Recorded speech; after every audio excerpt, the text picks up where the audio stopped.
Instagram സുഹൃത്തിനെ കാണാൻ സൈക്കിളിൽ വീട് വിട്ടിറങ്ങി 11-13 വയസ്സുള്ള സഹോദരിമാർ വഴിയിൽ വെച്ച് സഹായം വാഗ്ദാനം ചെയ്ത് കുട്ടികളെ ഓഫീസിലെത്തിച്ച് പീഡിപ്പിച്ച് അഭിഭാഷകനും. സംഭവത്തിൽ അഭിഭാഷകനെയും കുട്ടികളുടെ സുഹൃത്തായ തിരുനെൽവേലി സ്വദേശിയെയും തമിഴ്നാട് മാർത്താണ്ഡം പോലീസ് പോക്സോ ചുമത്തി അറസ്റ്റ് ചെയ്തു. നാഗർകോവിൽ തക്കലയ്ക്ക് സമീപമാണ് സംഭവം. തക്കലയിൽ അഭിഭാഷകനായ അജിത് കുമാർ, അമ്പാസുമുത്രം സ്വദേശിയായ മോഹൻ എന്നിവരാണ് അറസ്റ്റിലായത്.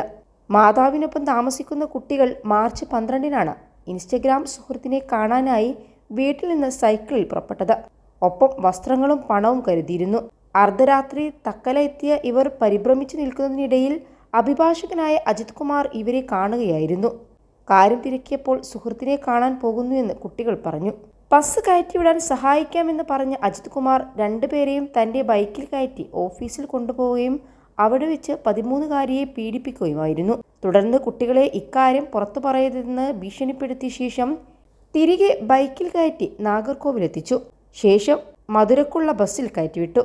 പോകുന്ന വഴിയിൽ ചുങ്കാൻകട ഭാഗത്ത് വെച്ച് കുട്ടികൾക്ക് ചായ വാങ്ങി നൽകുകയായിരുന്നു.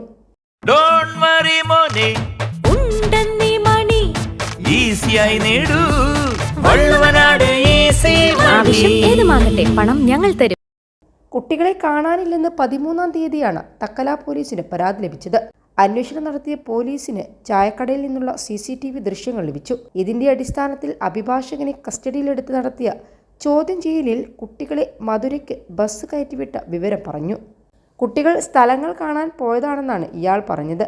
പോലീസ് കുട്ടികളെ ഫോണിൽ വിളിക്കാൻ ശ്രമിച്ചെങ്കിലും സ്വിച്ച് ഓഫ് ആയിരുന്നു. കുട്ടികളുടെ ഫോൺ ഓണായ സമയം ലൊക്കേഷൻ കേന്ദ്രീകരിച്ച് നടത്തിയ അന്വേഷണത്തിൽ തിരുനെൽവേലിയിൽ ഇവർ ഉള്ളതായി അറിഞ്ഞു. അവിടെ എത്തിയ പോലീസ് സംഘം ആൺസുഹൃത്തിനൊപ്പം ലോഡ്ജ് മുറിയിൽ കുട്ടികളെ കണ്ടെത്തുകയായിരുന്നു.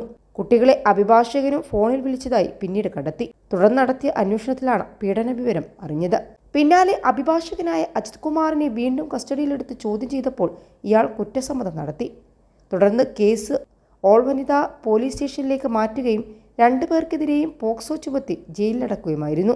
കുട്ടികളെ മെഡിക്കൽ പരിശോധനയ്ക്ക് വിധേയമാക്കിയ ശേഷം ശിശു സംരക്ഷണ കേന്ദ്രത്തിലെത്തിച്ചു. സംഭവത്തെക്കുറിച്ച് പ്രത്യേക പോലീസ് വിഭാഗം വിശദമായി അന്വേഷിച്ചു വരികയാണ്. 21 ലക്ഷത്തോളം സന്തുഷ്ടരായ ഉപഭോക്താക്കളും 2 ലക്ഷത്തോളം തിമിര ശസ്ത്രക്രിയകളും പൂർത്തിയാക്കിയ മലബാറിലെ ഏക കണ്ണാശുപത്രി അൽ സലാമ ഹൈ ഹോസ്പിറ്റൽ റോഡ്, പെരിന്തൽമണ്ണ.